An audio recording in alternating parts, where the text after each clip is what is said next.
Hello my dear friends, आज मैं फिर से हाजिर हूँ आप लोगों के सामने घर और किचन के कुछ ऐसे टिप्स एंड ट्रिक्स जो कि आपकी डेली लाइफ को बहुत ही ज़्यादा सिंपल करने वाले हैं और इनकी हेल्प से आप बहुत सारा पैसा और उसके साथ साथ अपना समय भी बचा सकती हैं। और फिर देर ना करते हुए शुरू करते हैं अपने वीडियो को। तो बहनों, हम सब लोगों के घरों में डेली रोटी बनती है, सुबह शाम दोनों टाइम रोटियां बनती हैं कम से कम। और हम लोग क्या करते हैं, रोटी सेकते हैं और सीधे अपने जो बर्तन है रोटी रखने वाला हॉट वाला उसमें रख देते हैं, जिससे कि रोटियां हमारी गर्म रहे। लेकिन हम यहीं पे करते हैं एक गलती, क्योंकि हम रोटी रखते हैं उसके बाद ढक्कन बंद कर देते हैं और इससे इसमें भाप बनने लगती है, जिससे कि हमारी रोटियां जो है ना, नीचे वाली रोटी तो बिल्कुल ही ख़राब हो जाती है और बाद बाकी जो है ना वो साइड साइड से ख़राब होने लगते हैं। तो इसके लिए मेरे पास एक बहुत बढ़िया सा टिप है।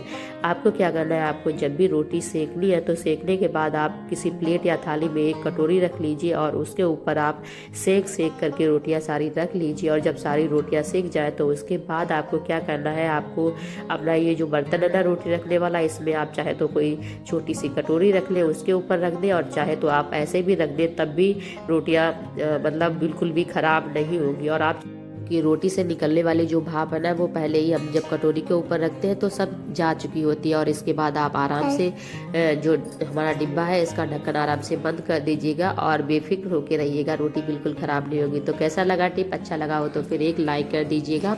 और अब बढ़ते हैं अपने नेक्स्ट टिप की तरफ। तो बहनों, क्या होता है ना कि हम सब लोगों के घरों में बच्चे हैं और किसी किसी के घर में सेम एज के हैं और किसी किसी के घर में सेम एज के नहीं है, लेकिन फिर भी वो जिद करते हैं कि उन्हें दोनों को एक ही टाइम पे रोटी चाहिए और एक जैसी रोटी चाहिए। और हाँ, रोटी टूटी हुई भी बिल्कुल नहीं चाहिए उन्हें, रोटी भी बिल्कुल पूरी चाहिए। तो ऐसी स्थिति में हम क्या करें, क्योंकि ऐसी स्थिति में हमारा दिमाग तो काम करता नहीं है कि भाई क्या करें, क्योंकि एक टाइम पे तो एक ही रोटी सीखेगी, दूसरी रोटी सीखने में कम से कम 1-2 मिनट का तो अंतर होता ही है और इतने में दोनों लड़ जाते हैं। तो मेरे पास एक बहुत ही बढ़िया सा टिप है। आपको क्या करना है, 2 लोइयाँ लेनी है इस तरह से, और उसके बाद उन्हें पहले थोड़ा सा बड़ा कर लीजिए। उसके बाद दोनों लोइयों के ऊपर थोड़ा सा घी लगा लीजिए। उसके बाद उनके ऊपर थोड़ा सा सूखा आटा लगा के थोड़ा सा बड़ा कर लीजिए। और इसके बाद आपको क्या करना है, अच्छे से बेल लेना है, जैसे हम नॉर्मल रोटियां बेलते हैं उसी तरह से।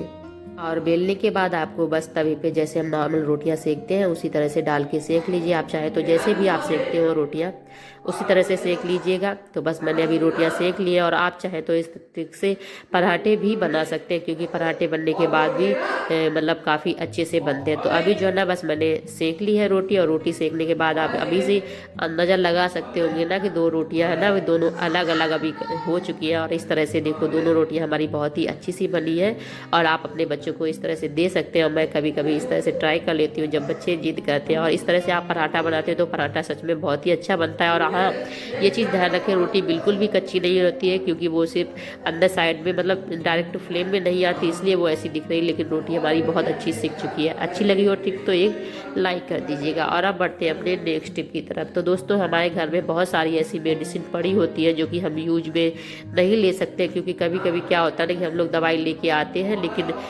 हम थोड़ी देर बाद उनका यूज बंद कर देते। तो ऐसी दवाई पड़ी रहती है, या तो एक्सपायर हो जाती है या फिर हमारे काम की नहीं होती है, क्योंकि सारी दवाई अलग अलग बीमारियों की होती है। तो अभी मेरे पास इसका एक बहुत बढ़िया सा सलूशन है, जिससे कि हमारी जो दवाइयाँ है ना, इनका थोड़ा बहुत तो यूज हो ही जाए, थोड़े बहुत हमारे काम आ ही जाए, नहीं तो हमें क्या इन्हें फेंकना ही है।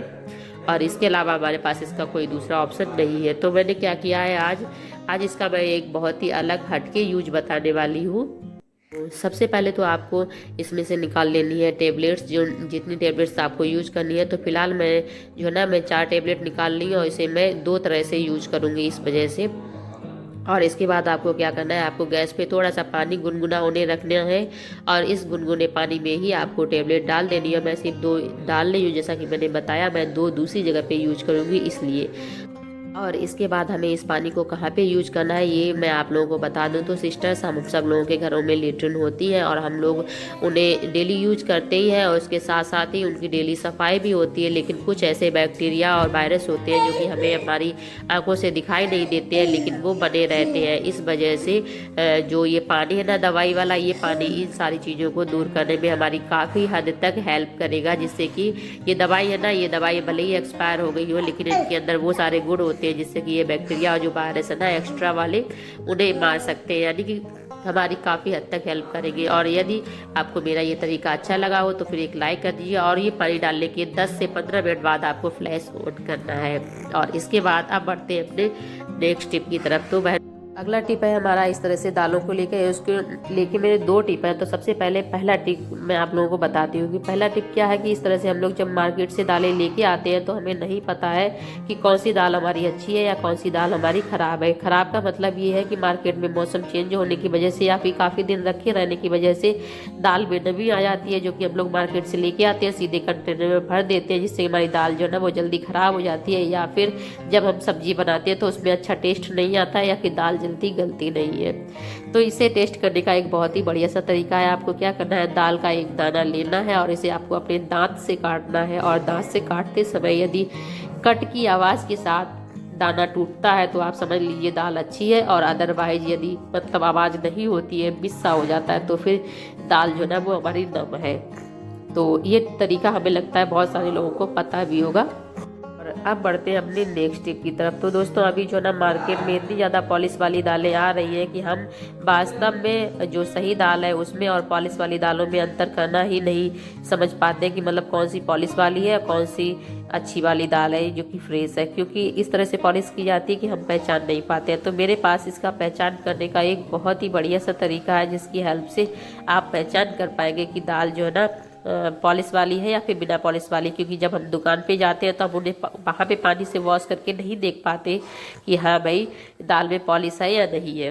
तो आपको क्या करना है, आपको जब भी दाल लेने जाए तो आप इस तरह से हाथ में करके देखिए। यदि दाल के सारे जो पार्टिकल है, सारे जो दाल के जो टुकड़े हैं ना, उनका कलर सेम एक जैसा हो तो समझ लीजिए कि उस पर पॉलिश है।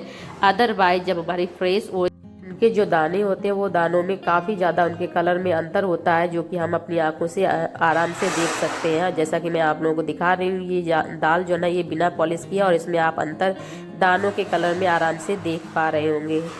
बिना पॉलिश वाली जो दाल होती है ना, उस दाल के दानों के कलर में अंतर होता है। उसके साथ साथ एक दो दाने खराब भी हो सकते हैं, जबकि पॉलिश वाली में सब एकदम अच्छे अच्छे से ही दिखते हैं। तो होप आपको ये हमारी टिप जो है ना वो अच्छी लगी होगी। यदि एक भी टिप अच्छी लगी हो तो उसके लिए वीडियो को लाइक कर दीजिएगा और चैनल पे नए हैं तो सब्सक्राइब कर लीजिएगा।